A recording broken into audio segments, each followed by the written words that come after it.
Thanks, Jerome, but I got this.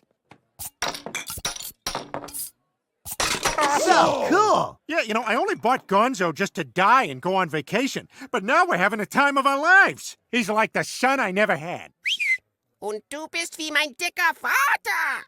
Joe, ask Gonzo where he's from. Gonzo, woher kommst du? Ich wurde 1942 in Düsseldorf geboren. Mein Besitzer heißt Adolf Hitler.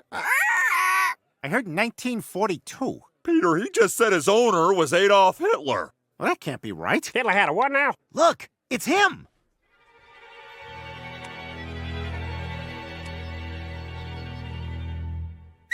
Das bin ich. Ich erinnere mich daran. He said, that's me. I remember that. Peter, your bird is a Nazi. That can't be right. Nazi want a cracker? Nazi want a cracker. Oh my God, you're right.